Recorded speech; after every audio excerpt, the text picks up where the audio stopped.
I would like to invite Dr. Muhammad Nasrullah to please present his topic, epilepsy. Over to Dr. Muhammad Nasrullah. Ji, thank you very much. Ji. Thank you for inviting me. Let us start with the subject of epilepsy. This is my disclaimer. There is no financial implication in this lecture. First, we go for definitions. Seizure and epilepsy are usually and wrongly used interchangeably. These are two different things, and it is necessary to make clear what is seizure and what is epilepsy. So seizure is a clinical manifestation of an abnormal, excessive, and hypersynchronous electrical discharge of a population of cortical neurons. You know, the business of brain and neurons is through electrical impulses. When there is an excessive and hypersynchronous discharge, there comes a seizure, depending upon which part of the brain is excitable, and that corresponding part of the body will show the manifestation.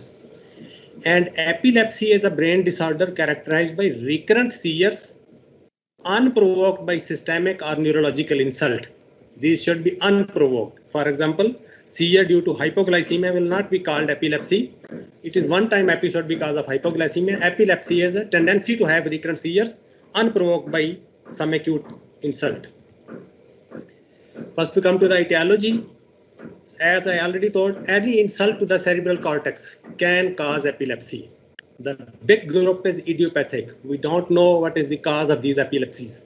We know there is something abnormal at molecular level, but that is not cognizable. We do not know what the disease is causing this seizure and epilepsy. So the big group, almost 2/3 of total epilepsies, is idiopathic. Then there are some known causes. Vascular, like epilepsy seen after strokes, traumatic, seizure seen after head injuries, many developmental diseases like Sturge-Weber syndrome, many infections of the brain like viral encephalitis, neoplastic, many tumors can cause epilepsy and seizures, and degenerative diseases, many of them end up in epilepsy. A few common examples of these CNS disorder due to head injury. On the top left is extradural hematoma. On top right is subdural hematoma. On middle left is ischemic stroke, that is infarction, cerebral infarction. You can see the hypodense area. And on the middle left is the intracerebral hemorrhage. Lower left is vascular malformation, AV malformation. And on the lower right is the sequelae of encephalitis. You can see hyperintensities in the temporal lobes of MRI brain.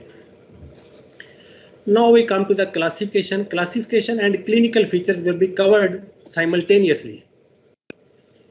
The latest classification of International League Against Epilepsy is of 2017.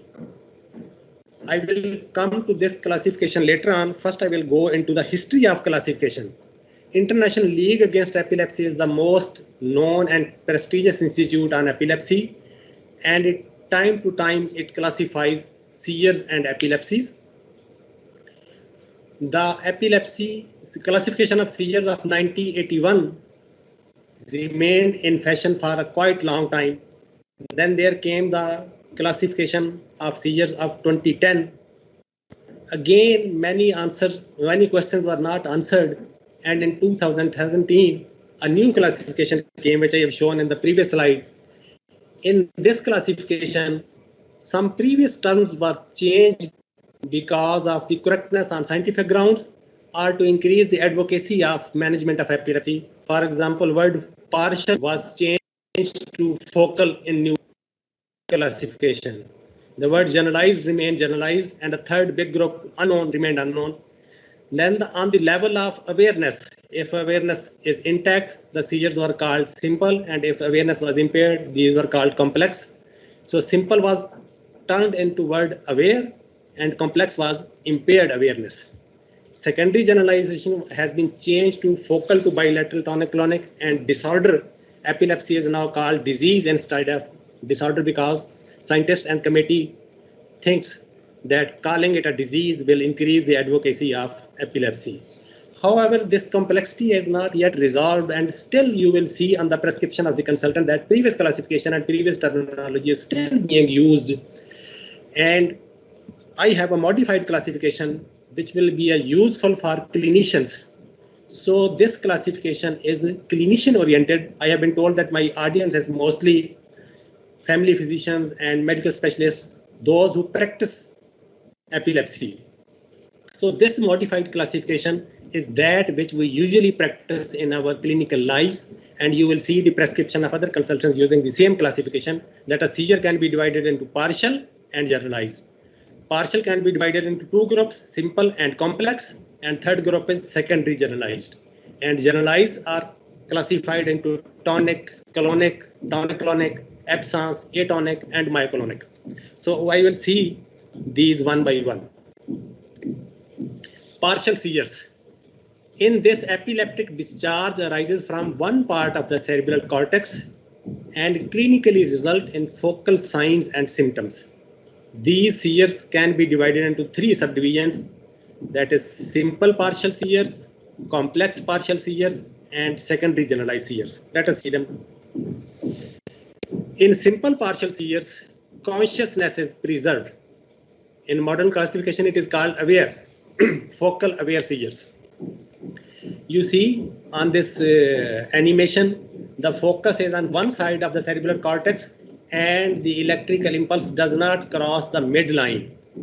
If it crosses the midline, seizure will become bilateral and consciousness will be impaired. So this is localized to one side of the cerebral cortex. This is the coronal section of the brain. Usual duration of simple partial seizure is 5 to 30 seconds, and these can be motor, sensory, autonomic, or psychic, depending upon which part of the brain is involved. If motor cortex is involved, seizures will be having motor manifestation. If sensory part is involved, the manifestation will be sensory. Patient बताएगा कि मुझे tingling होती है, चींटियां चलती हैं, मेरा बाजू सुन्न हो जाता है, फिर 1-2 मिनट के बाद ठीक हो जाता है.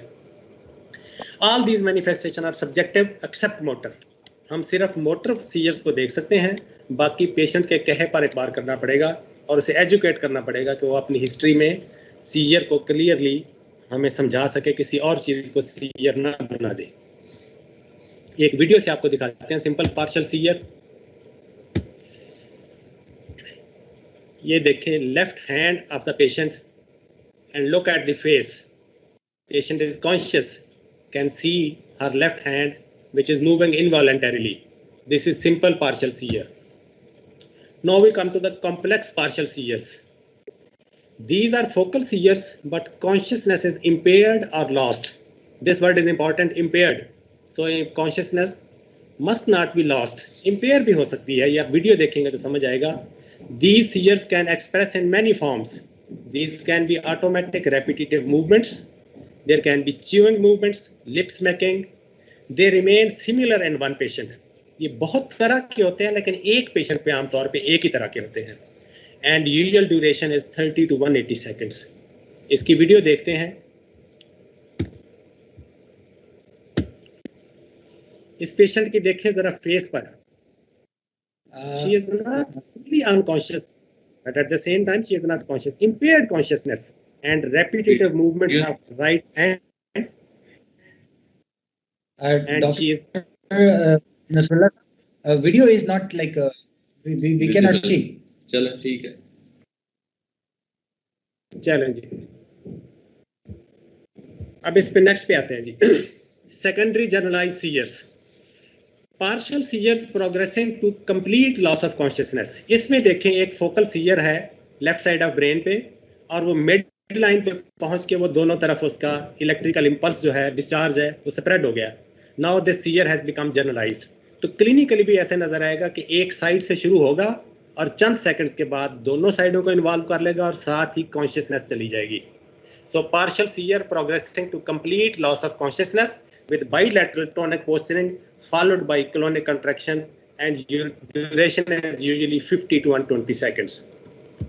Now we come to the other big group, primary generalized seizures. Epileptic discharge arises from the midline or deeper structures. आप देखें, ये फोकस है मिडलाइन पे है, एनिमेशन में नजर आ रहा है, और दोनों तरफ ऑनसेट ये इसका दोनों तरफ से होगा, ऐसा नहीं होगा कि एक साइड से शुरू हो और बाद में बाइलेटरल हो जाए. It spreads to all part of the cortex at the same time and bilateral onset from the beginning. And symmetrical and stereotype signs and symptoms, हर दफा एक जैसे ही उस मरीज में आएंगे. सब types of primary generalize seizures are absence seizures, myoclonic, tonic, clonic, tonic clonic and atonic. ये ज़रा सिंप्लीफाइड क्लासिफिकेशन है. आगे इनकी फर्दर काफ़ी सब डिवीजन्स हैं जो सीन को कॉम्प्लेक्स कर देंगे, इसलिए मैंने मेजर क्लासेस तक रहा हूँ. इन्हीं के आगे सब डिवीजन्स हैं. Absence seizures, previously these were called petit mal seizures. This term is obsolete now, and these are called absence because this is a French terminology which means absence, but this has been imported English as a term, so these are called absence seizures. There is arrest of activity with staring. Patient stares on something and activity is arrested. Minor activity like blinking may continue, and even sometimes complex activity like patient is riding a bicycle. Patient can continue to ride bicycle and can have a seizure during this riding, and he or she can continue this complex activity as well. Usual duration is 5 to 10 seconds, rarely up to 30 seconds, and may occur many times a day. Cluster आते हैं, और ये वो बदनसीब बच्चे हैं जो क्लासों में टीचर से बहुत मार खाते हैं, क्योंकि टीचर कहता है कि ये मेरी क्लास में अटेंटिव नहीं है. He is physically in my class and practically and in the mind he is somewhere else. Practically that unfortunate child is having absence seizure. So teaching of epilepsy and especially absence seizure should be part of our teacher training as well. Now the myoclonic seizures. This is a brief shock-like jerking. झुरझुरी जिसको कहते हैं आना. Muscles of both sides of body are involved and duration is usually less than 1 second. These are unfortunate children who are punished by their parents. ये अपने घरों में बर्तन तोड़ देते हैं. माँ पीटती है कि मेरे जहेज की प्लेटें तोड़ दी, हालांकि बच्चे को मायोक्लोनिक सीजर होता है, उसके हाथ से चीजें गिरती रहती हैं. उसको जर्क आता है, एक सीजर आता है, और जो चीज पकड़ी हाथ से वो गिर जाती है. ये मायोक्लोनिक सीजर है. अब आते हैं next, tonic seizures. It is stiffening और contraction in a fixed posture. There is abduction of the shoulders and partial flexion of the elbows and usual duration is 10 to 20 seconds. They often come in clusters. और ये practical tip याद रखें कि जो टंग bite है और tonic phase है, ये तकरीबन एक ही चीज़ के दो नाम हैं. जिस वक्त टॉनिक फेज आती है तो वो लिम्स में भी आती है. उस वक्त अगर जुबान दांतों के दरमियान है और दांत गए हैं टॉनिक फेज में तो टंग बाइट हो जाएगी. अगर पीछे थी तो बच जाएगी. तो अगर कोई कहता है कि टंग बाइट हुई है और टॉनिक फेज नहीं हुई तो कहीं पर हिस्ट्री देने में प्रॉब्लम है. Tonic phase and tongue bite usually mean one and same thing. Now we come to the clonic phase. This is a series of myoclonic jerks. One myoclonus is myoclonus. Multiple myoclonic, that is the clonic phase.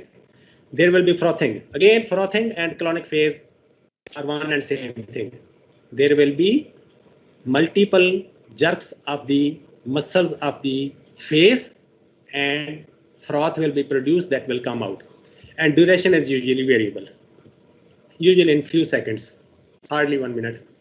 Then the last big group is the tonic-clonic seizure. This is what the society calls epilepsy. लोगों का आमतौर पे concept ये है कि जिसमें झटके लगते हैं, सारा कुछ होता है, बाकी चीज़ों को वो कहते हैं कि जो एपिलेप्सी नहीं है, तो उनकी स्टेटमेंट से कैरी अवे ना हो जाए कि जो एपिलेप्सी नहीं है.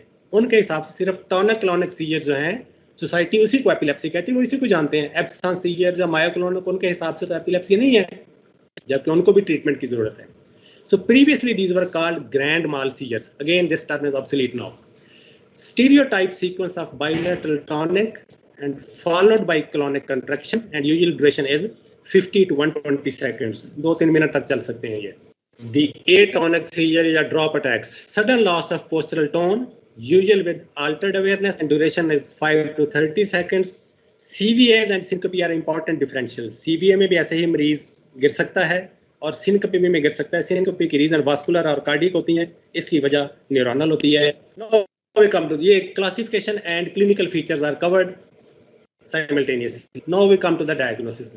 The standard pattern, history, examination and investigations. But in epilepsy, history is most important. It is like a storytelling. What happened again? What happened again? फिर क्या हुआ? ये सारा कुछ 1 मिनट के अंदर अंदर तो हो जाता है, और उसमें फैमिली जरूरी नहीं है कि इतनी से बयान कर सके, इसलिए उनको एजुकेट करना पड़ता है कि वो दोबारा इसको देखें या अपनी चीज़ों को रिकॉल करें। 1 मिनट के अंदर तो सारी फेजेस गुजर जाती हैं। So like a story teller with inquisitive mind, family से पूछना है फिर क्या हुआ। मरीज खुद बताने के काबिल नहीं है, मोस्ट ऑफ द सीजर्स में वो कॉन्शियस ही नहीं होता। फैमिली को उस वक्त अपनी मुसीबत पड़ी हुई होती है, इसलिए हिस्ट्री पिक करना बड़ा मुश्किल काम है। उसका एक हल है जो मैं आगे आके बताता हूँ। So in history all 3 components we should focus on: preictal, ictal and post ictal. Usually we are carried away with the ictal phase. दौरे में क्या हुआ, प्री इक्टल और पोस्ट इक्टल मिस हो जाते हैं। प्री इक्टल एओरा था या नहीं, कराई थी या नहीं, फिर उसके बाद इक्टल फेज में टॉनिक फेज, बॉडी स्टिफ हुई कि नहीं, क्लोनिक फेज, जर्क लगे या नहीं, जुबान कटी या नहीं, मुंह से झाग आई या नहीं, यूरिनरी एंड फीकल इनकॉन्टिनेंस हुई कि नहीं, और पोस्ट इक्टल में कंफ्यूजन, स्लीप, हेडेक। ये सब तीनों कंपोनेंट्स को अलग अलग पूछ के डॉक्यूमेंट करें ताकि अगली दफा दोबारा उसे कंपेयर किया जा सके। एक पेशेंट में फिट्स यूजुअली स्टीरियोटाइप होते हैं। Find a wise I witness. Patient को उसमें से निकालना है कि मुसीबत तो ठीक है लेकिन आपने नोट भी करना है। और आजकल ये जो कैमरों की अवेलेबिलिटी है घरों में, तकरीबन हर घर में मोबाइल फ़ोन की शक्ल में कैमरा आ गया है। तो इस कैमरे ने जो वीडियो रिकॉर्डिंग उनको समझाएं कि सर से पाँव तक वीडियो बनाएं और अगली दफ़ा आके ला के दिखाएं। इन मोबाइल कैमरों के आने के बाद हमने बहुत सारी एपिलेप्सीज कुछ डायग्नोज की हैं और कुछ गैर ज़रूरी जिनको एंटी एपिलेप्टिक पे डाला गया था जो कि एपिलेप्सीज नहीं थी, उनकी दवाइयाँ बंद कराई हैं। ये अब सबसे बड़ी इन्वेस्टिगेशन बन गई है मोबाइल फ़ोन और ये कैमरा एपिलेप्सी में। Then there are investigations. EEG usually overrated. That decision on EEG is final. That is not true. EEG has some limitations. इसका एक स्कोप है। अगर कुछ चीज़ों को ये पिक कर ले तो अच्छी बात है, ना पिक करे a normal EEG does not mean कि ये सीजर नहीं है, एपिलेप्सी नहीं है। इसलिए कि वो EEG उस वक्त पिक करेगी कि अगर वो फोकस उसी वक्त फायर करे जिस वक्त EEG रिकॉर्डिंग हो रही है, और वो इतने बड़े इंटरफेस को कि बीच में से सेरिब्रल कॉर्टेक्स से ऊपर मेनिंजीज हैं, फिर उसके बाद स्कल है, स्कैल्प है, उन सबको क्रॉस करे और ये मशीन तक वो कन्वे करे। तो ज़रूरी नहीं कि हर दफ़ा वो एबनॉर्मलिटी पिक हो जाए। तो positive EEG is valuable but negative EEG, normal EEG does not mean anything. Neuro imaging is important. Some blood tests basic like blood counts, LFTs and RFTs to monitor treatment, and electrolytes. Electrolyte imbalance can be a cause of seizures. Blood glucose again can be a cause. Lumbar puncture and CSF examination if acute illness and is relevant to the background of the patient. तो फिर ये हो गए. Neuroimaging is very important, especially in focal seizures. MRI is superior to CT because it has more resolution values. 2 points को अलग दो करके दिखाने की सलाहियत MRI की CT से ज़्यादा है. And it must be done in epilepsy starting in the adult age. Usually हमने को काज मिल जाती है focal, structural. And where seizure control is difficult or deteriorating, so we should go for our active search to find some lesion, and especially required in partial seizure to diagnose structural abnormalities. ये चंद common examples हैं. Left पर ये देखें, ये stroke है, CVA पुराना, infarct, middle में ये ट्यूमर पड़ा हुआ है, और ये मीजियल टेम्पोरल स्क्लेरोसिस, ये भी एक कॉमन काज है, सर्जरी से करेक्ट भी हो जाती है, दवाइयों से भी कंट्रोल हो जाती है. द लास्ट पार्ट ट्रीटमेंट, जिसमें हम सब क्लिनिशियन इंटरेस्टेड हैं, इसमें काफ़ी सारी बातें हैं, इस पर मल्टीपल लेक्चर्स हो सकते हैं, लेकिन मैंने क्रिस्प फॉर्म में कुछ चीज़ें की हैं जो आपको टेक होम मैसेज के तौर पे अहम है. Epilepsy is taken as living with low confidence. Epilepsy का लेबल लगा और पेशेंट का कॉन्फिडेंस, फैमिली का कॉन्फिडेंस, एक अंधेरे वाला फ्यूचर सबके सामने आ जाता है. ऐसी बात नहीं है. इससे ज़्यादा बुरी बीमारियों को सोसाइटी एक्सेप्ट कर लेती है. डायबिटीज़, हाइपरटेंशन, जिनका तय है कि सारी उम्र दवाई खानी है, इसकी दवाइयाँ तो बंद भी हो जाती हैं मोस्ट ऑफ द केसेस में. So build the confidence and it is doable. You can give examples of the famous people having epilepsies and they did very well. Spend time with the patient and the family and remove their unrealistic fears. Unrealistic निकाल दें fears. कुछ realistic fear भी हैं कि जैसे driving नहीं करनी है, बाकी वो रहने दें, उन पे उनको गाइड करें. और जो अनरियलिस्टिक हैं कि ये कोई भूत प्रेत का साया है, ये कोई बुरी रूह है इसके अंदर घुस गई है, या ये कभी ठीक नहीं होगी एपिलेप्सी, अब इसके लिए नॉर्मल जिंदगी के रास्ते बंद हैं, बच्चे की शादी नहीं होगी, लड़के को जॉब नहीं मिलेगी, ये सारे अनरियलिस्टिक फियर्स हैं. पहले हम अपने जहनों में पक्के हो जाएं, फिर हम लोगों का एडवोकेट करेंगे. और कुछ कंपलसरी प्रिकॉशंस हैं, उस पर भी असेस उनको करें, असर्ट करें कि ये ज़रूर करें. Stop driving vehicles and machinery. Moving machinery पे काम ना करें. हम ड्राइविंग का कर देते हैं, ये नहीं पूछते जॉब क्या करते हैं, पता चला कि उसका हाथ किसी मशीन में आ गया. तो ये अमीर घरों में बच्चे ड्राइविंग नहीं छोड़ते, और फिर ये उसकी एग्जांपल सामने नज़र आ रही है. और गरीब घरों की औरतों को चूल्हे से जान नहीं छूटती, तो वो कई दफ़ा सीजर उसका कुछ भी नहीं बिगाड़ता, वो चूल्हे के ऊपर गिर जाती हैं. तो वो फिर उससे जल जाती हैं। तो उनके लिए कि उनका चूल्हा ऐसा हो कि जिसके ऊपर ना वो गिर सकें, ज़रा हाइट पर हो। Avoid going to unsafe heights and deep waters. Seizure self limiting का कुछ नहीं बिगाड़ेगा, लेकिन अगर पानी में गिर गया it can claim life. Sit away from fire. Patient to be complete at risky places, उसके साथ कोई बंदा चला जाए। Special card for identity and immediate care, उसके एक साथ कार्ड हो, कलाई पे लगा हो या गले में कोई हो, उस पर लिखा हो कि मुझे एपिलेप्सी है, जब मुझे दौरा पड़े तो मेरे मुंह में कुछ ना डालें और मुझे करवट पे लिटा दें, मैं 1-2 मिनट में ठीक हो जाऊंगा। ये भी बहुत काम आता है कई दफ़ा। Now if a seizure occurs, सब कुछ के बावजूद सीयर हो गया, what to do? First aid before coming to hospital by the attendants, by the non medical people, ये भी समझाना है हमने उनको। And immediate medical care in the hospital by the medical personal, ये दो अलग चीज़ें हैं, दोनों पर अलग स्लाइडें हैं। At home by non medical people, by family, by passers by. Society को हमने इस पे गाइड करना है, जिस पे जितना भी गाइड करें वो कम है, बहुत एफर्ट चाहिए, हम कुछ ना कुछ करते भी रहते हैं, मजीद ज़रूरत है। पहला message, don't get panic, seer is self limiting, इसने 1-2 मिनट में ठीक हो जाना है। अवॉइड अनसाइंटिफिक डोमेस्टिक मेजर्स, पुराना जूता सुंघा दें, गोबर सुंघा दें, ऑल रबिश। जितनी देर में जूता ढूंढते हैं उतनी देर में दौरा खत्म हो जाता है और कहते हैं कि इसके सुंघाने से ठीक हुआ है। Move the patient away from the danger, अगर उसके करीब चुभने वाली, जलाने वाली, काटने वाली चीज़ें पड़ी हैं तो उनको दूर कर दें और उसके नीचे एक सॉफ्ट कपड़ा कोई चीज़ रख दें, दौरा खत्म हो जाएगा वक्त के साथ। लूज द ड्रेस, इसको ना मिस करें, गर्दन के ऊपर टाइट टाई बंधी हुई है, बटन बंद है गर्दन वाले कमीज, उन सबको लूज करें। After seizure turn the patient into semi prone position, airway का मसला ना बने। Ensure clearance of airways, don't insert anything in the mouth. सबसे पहले लोग कोशिश करते हैं कि पानी पिलाएं, मरीज बहुत तकलीफ में है, दूध पिलाएं, कुछ नहीं डालना मुंह में, पेशेंट अभी पोस्ट इक्टल फेज में है, वो सब कुछ लंग्स में जा सकता है। If seizure continues for 5 minutes or recur without gaining consciousness, then it is status epilepticus. Seek medical attention, उसको घर पे ना रखें, फिर ले आएं उसको, उसकी अच्छी खासी mortality है। And don't leave patient alone for 30 to 60 minutes. ये बहुत अहम है। दौरा पड़ा, सब दाएं बाएं हो गए, दौरे ने कुछ भी नहीं बिगाड़ा, मरीज पोस्ट इक्टल फेज में चलता हुआ छत के किनारे पे गया और नीचे गिर गया, क्योंकि वो पोस्ट इक्टल कंफ्यूजन में है, तो उसको 1 घंटे तक उसके साथ रहे कोई।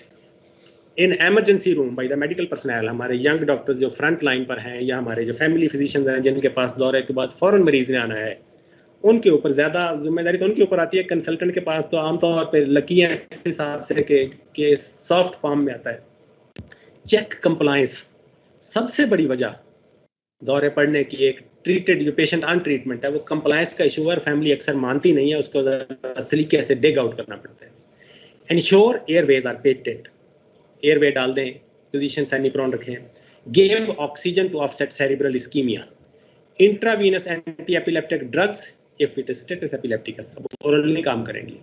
Blood sample for anti epileptic drug levels, जिन ड्रग के लेवल अवेलेबल हैं, अगर पेशेंट उन्हीं पर है, जैसे कार्बामेज़ेपिन का अवेलेबल है, वाल्प्रोइक एसिड का अवेलेबल है, तो उनका आप सैंपल करें ताकि देखा जा सके कि उस वक्त ड्रग का लेवल क्या था, तो ड्रग की डोज बढ़ाने की जरूरत है या नहीं। इन्वेस्टिगेट द कॉज और ट्रिगरिंग फैक्टर, वो देखें कि पेशेंट नॉन कंप्लायंस है, खाना मिस किया है, नींद मिस किया है, फ्लिकरिंग लाइट्स की तरफ देखता रहा है, कंप्यूटर पे बहुत देर काम करता रहा है, इलेक्ट्रोलाइट इम्बैलेंस है, फीवर है, कुछ मिल गया अगर ऐसा, आइंदा के लिए उसकी टेक केयर करें। Record the event in the medical record so that in future it will be useful.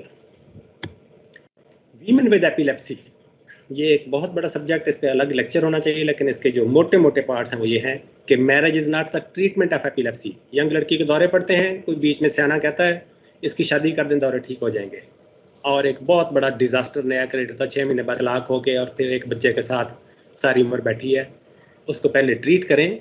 Marriage is not the treatment. Though epilepsy is not a contraindication for marriage as well, ये भी नहीं कि उनकी शादी हो नहीं सकती, उनको ट्रीट करें, कॉन्फिडेंस में ले और उनको बताएं कि शादी कब करनी है, और शादी के साथ भी अगर ट्रीटमेंट चलानी है, प्रेगनेंसी के भी साथ चलानी है, there are ways to it. Women with epilepsy can conceive normally. Pregnancy should be by choice, not by chance. Women should plan first and should come on pregnancy-friendly drugs. For example, valproic acid is a bad drug for young females. Carbamazepine, lamotrigine, oxcarbazepine, these are female-friendly drugs in reproductive age. Risk of teratogenicity should be explained, and folic acid, vitamin K, and calcium supplements during pregnancy are very useful. Termination of pregnancy should be considered if there are major congenital malformations seen in the early stage of pregnancy, like 16 weeks, जैसे वो neural tube defect हैं या congenital cardiac defects हैं. So termination of pregnancy on medical grounds can be considered. Now we come to the choice of anti-epileptic drugs. ये first line, second line, कुछ किताबें third line भी लिखती हैं और ये किसी हद तक थोड़ा सा ये सब्जेक्टिव भी है. ये मैंने टेबल जो एडम एंड विक्टर वाला लिया है, जो मतलब बाइबल ऑफ न्यूरोलॉजी है, उसमें से लिया है. So seizure type tonic clonic में first line drug is valproate and carbamazepine. हमारे पाकिस्तान में दोनों सस्ती ड्रग्स हैं और मेजॉरिटी पेशेंट ये इस पर हैं, एपीवाल और टेग्राल पे. तो first line drug tonic clonic में ये, second line is lamotrigine and oxcarbazepine. Partial seizures, ये शुरू में हमने जो क्लासिफिकेशन की थी सीजर्स की, अब देखिए उसकी अहमियत है कि क्यों हमें तकलीफ है कि हम क्लासीफाई क्यों करते हैं इतनी मेहनत करके और हर सालों बाद कुछ क्लासिफिकेशन बदलने की कोशिश करते हैं, क्योंकि drugs according to seizure type है, इसलिए क्लासिफिकेशन हमारे लिए क्लिनिकली बड़ी इंपॉर्टेंट है. तो पार्शियल सीजर में first line drug is carbamazepine and phenytoin, both are sodium channel blockers. And second line drugs are valproate, lamotrigine, oxcarbazepine, levetiracetam. Myoclonic jerks में valproate is the first choice and topiramate, lamotrigine, zonisamide are second line. Absence seizure में valproate is the first choice and ethosuximide, lamotrigine are second choice. Unclassified is a big group, science अभी वहां तक शायद नहीं पहुंची. तो वाल्प्रोएट broad spectrum है और लेमोट्रिजीन वो सेकंड लाइन ड्रग है. How to start anti epileptic drugs, इस पर काफ़ी गलतियां होती हैं. एक दौरा देखा, फटाफट ड्रग लिखी, ये कुछ इसमें चीज़ें समझने वाली हैं. Start anti epileptic drug if 2 or more typical and stereotype seizures. अगर 2 मिल गए ऐसे, start anti epileptic. Start with 1 first line drug, ये जो अभी टेबल हमने इसके मुताबिक. And base therapy on weight of the patient. ऐसा नहीं है कि हर मरीज में वही है या हर उम्र में वही है. Most of the anti epileptic drugs are given according to the weight of the patient. और अगर पेशेंट ग्रो कर रहा है, वेट बढ़ रहा है, तो डोज को भी रिवाइज करना पड़ेगा. Start low, go slow, specially in OPD patients. You can lose the patient. शुरू में बड़ी डोज दे दी और उसको साइड इफेक्ट टॉलरेट नहीं हुए, वो किसी और तरफ चला जाएगा और उसमें तवीज़ धागे में पड़ जाएगा. So start low. Increase dose until there is control of seizure और देयर आर साइड इफेक्ट्स. तब तक डोज बढ़ाते जाएं, इनमें से कोई एक चीज़ हो जाए. And ensure compliance. Easy schedule होना चाहिए. अगर ओडी हो जाए तो बहुत अच्छा है, वरना बीडी, टीडीएस, लेकिन अजीबोगरीब से शेड्यूल ना बनाएं जो पेशेंट के लिए मुश्किल हो. लंबा अरसा खानी है इसने ड्रग. इफ 1 ड्रग फेल्स, ये भी हो जाता है commonly, start second first line drug and build up the dose while keeping on dose. पिछले चौकीदार को तब तक ना छुट्टी दें तब तक नया चौकीदार काम समझ ना आए, ये असूल याद रखें. Then gradually withdraw first drug. जब सेकंड ड्रग कामयाब हो जाए, दौरे कंट्रोल हो जाए, तो फिर ग्रेजुअली उसको करें, क्योंकि कुछ ना कुछ न्यूरोनल सप्रेशन पहली ड्रग ने भी की हुई होगी, वो लूज ना करें एकदम बंद करके. As a last resort try combination. अगर दोनों भी नहीं काम होती तो फिर कम्बिनेशन करें. And in combination consider interactions of the drugs. बहुत सारे इंटरेक्शंस हैं ड्रग्स के, उनको जरूर कंसीडर करें. एक दूसरे को लेवल को ये कम या ज़्यादा भी करती हैं through some enzyme inducing and inhibitory systems, especially वो जो P450 सिस्टम है. More than 2 drugs are usually not beneficial. तीसरी ड्रग यूजुअली साइड इफेक्ट में इजाफा करती है, ड्रग इंटरेक्शन ही करती है. फ़ायदा 2 तक होता है, 2 से आगे फिर और चॉइसेस हैं. If still failure, review the diagnosis. Diagnosis may not be correct or consider some occult lesion, and if it is not there then it is refractory epilepsy. ये चंद के बदनसीब वो पूल है जिनकी रिफ्रैक्टरी है और फिर उनमें और ऑप्शंस हैं, सर्जिकल या बाकी फिर इंटरवेंशन है. End of treatment. If patient is seizure free for 2 years, consider termination of treatment. Examine and get an EEG at the end. If EEG is normal, examination is normal, consider tapering off. Taper slowly. 3 महीने लगा दें कम से कम बंद करते हुए. Be watchful during tapering off. उस दौरान जब डोज कम कर रहे हैं, पहले फैमिली को काउंसिल करें कि हम कर रहे हैं, लेकिन इस दौरान दौरा बढ़ सकता है. एक तो उनका फ़ायदा रहेगा और एक तो आपको एज प्रैक्टिशनर आप पर कोई ओनस नहीं आएगा. लोग आपके खिलाफ नहीं हो जाएंगे कि आपने हमारे जी बच्चे की दवाई बंद करके उसको फलां नुकसान से 2-4 कर दिया. If seizure recurs again, try previous drug and be more careful. जो ड्रग पहले कामयाब हुई है, लाइकली है कि वही कामयाब होगी. ये ना समझें कि ये एक ड्रग पहले दिए तो मुझे अब कोई और देनी पड़ेगी, क्योंकि वो कामयाब थी, सिर्फ बंद करने से प्रॉब्लम हुआ है ना.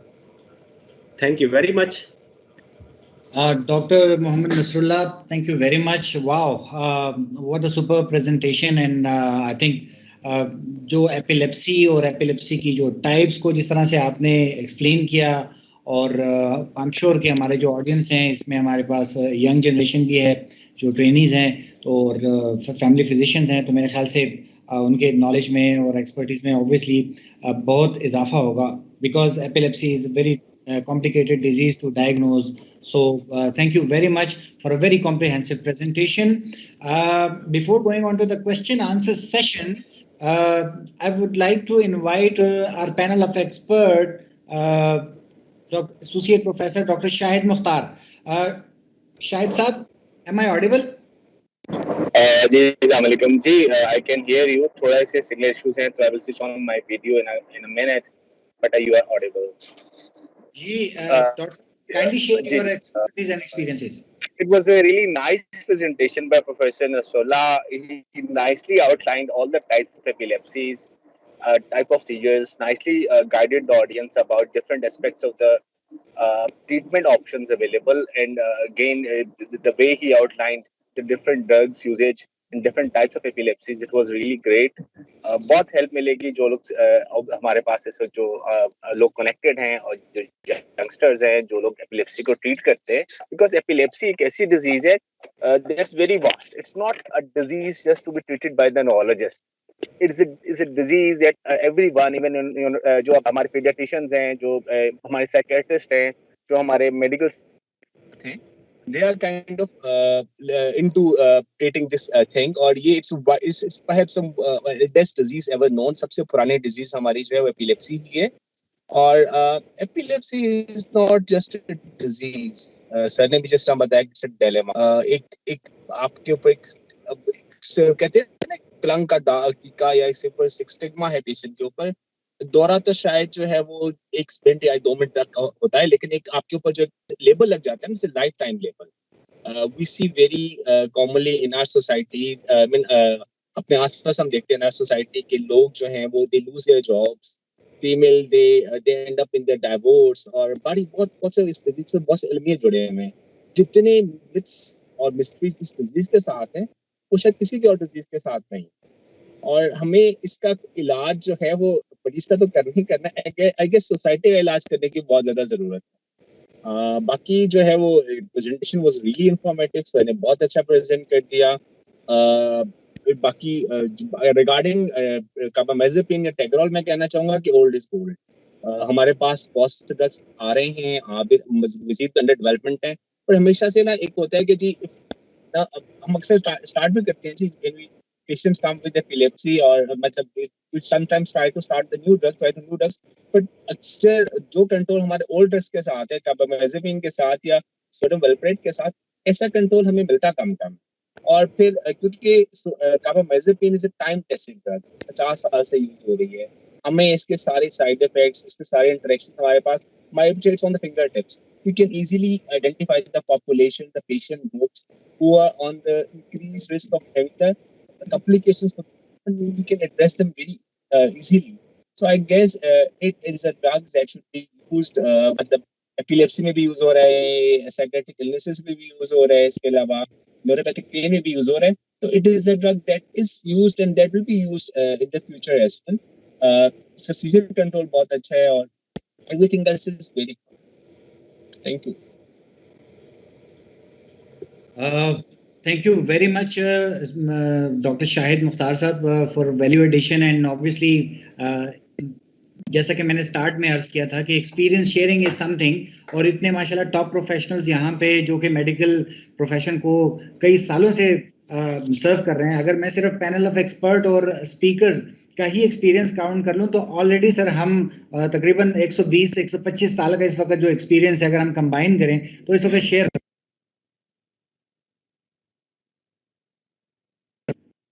बहुत ही एक ज़बरदस्त प्लेटफॉर्म है जहाँ पे वो इन एक्सपर्ट और एक्सपीरियंस हेल्थ के प्रोफेशनल से सीख सकते हैं और उनसे सवाल पूछ सकते हैं.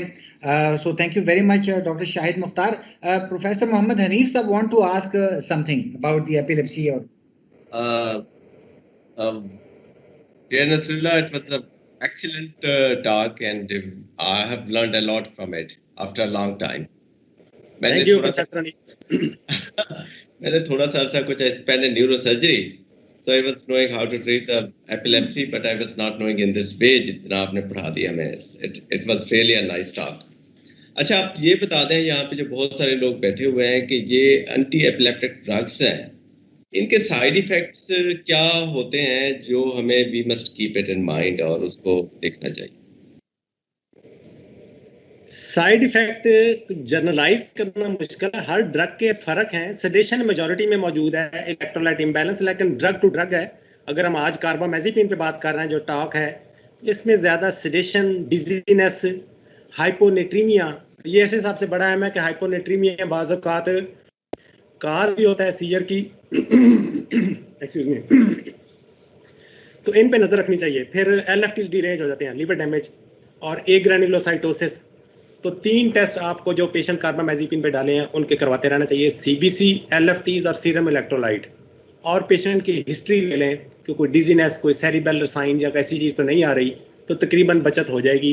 अच्छी आसानी से मॉनिटर हो जाते हैं ये. फिर दूसरी बड़ी ड्रग वाल्प्रोइक एसिड है, उसमें काफ़ी सारे तो कुछ साइड इफेक्ट्स हैं जो फीमेल से रिलेटेड हैं कि वेट गेन है, हेयर लॉस है, ट्रेटोजेनिसिटी है, पॉलीसिस्टिक ओवरीज हैं.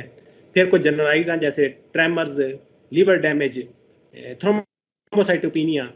तो साइड इफेक्ट काफ़ी हैं, इसीलिए फिर इसमें बहुत केयरफुली ड्रग सेलेक्ट करनी पड़ती है ताकि कम्बिनेशन ज़्यादा ना दी जाए. गुंजाइश नहीं है बहुत ज़्यादा यहाँ पर गलती करने की. प्लस एक दूसरे को इनके लेवल को अफेक्ट करती हैं. तो ये बड़ी 2 ड्रग्स के तो मैंने बता दी हैं, बाकी सब के अलग अलग हैं तकरीबन. इनके ही काफ़ी है 2 की. Thank you very much, Dr. Mohammad Nasrullah. We are now moving on to the question and answer session. और मेरे ख्याल से जो प्रोफेसर हनीफ साहब ने जो सवाल पूछा है वो ऑलरेडी 2 से 3 हमारे जो रिस्पेक्टेड ऑडियंस हैं उनके सवालात मेरे ख्याल से उसी में कवर हो गए. Because one of the doctors wanted to know कि जनाब साइड इफेक्ट्स, पर्टिकुलरली जब कार्बामेज़ेपिन का ट्रीटमेंट शुरू करते हैं तो कुछ पेशेंट जो है वो कहते हैं जी कि हमें बहुत ज़्यादा सेडेशन फील हो रही है. तो क्या ये नॉर्मल है या उसमें कुछ दोबारा डॉक्टर को कंसल्ट करने की ज़रूरत है? Please comment on that. ये सेडेशन इसका कॉमन साइड इफेक्ट है और इस पर मेजॉरिटी केसेस में हम काबू पा सकते हैं. जो मैंने कहा था ना, स्टार्ट लो गो स्लो, छोटी डोज से शुरू करें और ग्रेजुअली बिल्ट अप करें. हाफ BD, देन फिर 1 से 1.5 गोली, फिर 2, फिर 3 गोलियों पे जाके 4 गोलियों पे, तो कुछ लगा दें, महीना 1.5 लगा दें डोज बिल्ट अप करने में, तो मेजॉरिटी पेशेंट टॉलरेट कर लेते हैं. और अगर फिट्स इस पे बहुत अच्छे कंट्रोल है तो लाइफस्टाइल मॉडिफिकेशन भी की जा सकती है कि थोड़ी बहुत नींद को पेशेंट एक्सेप्ट भी करे, लेकिन मेजॉरिटी पेशेंट टॉलरेट कर लेते हैं. शुरू में होती है और उसका हल ये है कि डोज छोटी से शुरू करें और ग्रेजुअली बिल्ट अप करें. कई सालों के लिए दवाई देनी है, बिल्ट अप करने में अगर महीना 1.5-2 लग गए तो कोई बड़ी बात नहीं. यकदम 1 TDS से ना शुरू करें. जी, thank you very much for a very detailed and comprehensive answer. There is a next question from Dr. Khizr. Reported with the use of grapefruit while the patient is using carbamazepine. Is there some relation between the two? Electrolyte imbalance का तो इससे ताल्लुक है कि carbamazepine थोड़ा सा hyponatraemia करती है और हाइपोनेट्रीमिया बजाते खुद एपिलेप्टोजेनिक है, सीजर प्रोड्यूस कर सकता है. ग्रेप फ्रूट में आप जरा शायद मेरी हेल्प करें कि ग्रेप फ्रूट में क्या है जो हमारे लिए इम्पोर्टेंट है साइंटिफिकली. सवाल पूछने वाले जी, ये ना मैं भी कल परसों उसको देख रहा था. इट इज रिटन, मतलब ये सिर्फ जो है ना पेशेंट्स कुछ वेबसाइट्स पे लिखा हुआ है patients who are taking grapefruit juice along with carbamazepine should be at caution. पर हमें इसका कोई मेडिकली प्रूफ कहीं पे इसका ड्रग के जो डेवलपर्स हैं उनकी तरफ से कहीं से भी वार्निंग ऐसी नहीं है, ना कोई मेडिकल लिटरेचर में है. उसमें जरूर वेबएमडी पे लिखा हुआ, एक दो वेबसाइट्स पे लिखा हुआ ग्रेपफ्रूट का. एक दो मुझे पहले भी पूछा पर मुझे इसकी बेसिस सर नहीं मिली. There is no basis for it. कोई साइंटिफिक बेसिस हमें नहीं मिलती. बस इलेक्ट्रोलाइट इंबैलेंस है. अगर किसी को बहुत शक है तो सीरम इलेक्ट्रोलाइट चेक करा ले एक दफा और बेफिक्र हो जाए फिर. Thank you very much. There is another question. Sir, basically question is milk is good to reduce the epilepsy and seizures because milk have protein factor. अच्छा ठीक है, मिल्क यूजफुल है. मिल्क का कोई एंटी एपिलेप्टिक इफेक्ट नहीं है, लेकिन milk फायदेमंद है क्योंकि anti epileptic long term use में कैल्शियम डेफिशिएंसी करती हैं, बोन हेल्थ को कमजोर करती हैं. ऑर्थोपेडिक वाले जरा बेहतर इस पे कमेंट कर सकेंगे. इसलिए हम जिन पेशेंट्स को लॉन्ग टर्म रखते हैं तो उनको साल में 2-1 दफा विटामिन डी और 2-3 महीने कैल्शियम दे देते हैं, तो मिल्क उस हिसाब से फायदेमंद है। अदरवाइज मिल्क का एंटी एपिलेप्टिक इफेक्ट कोई नहीं है। We are now reaching to the final few minutes of this session, and I would once again like to pay thanks to all the speakers and panel of experts.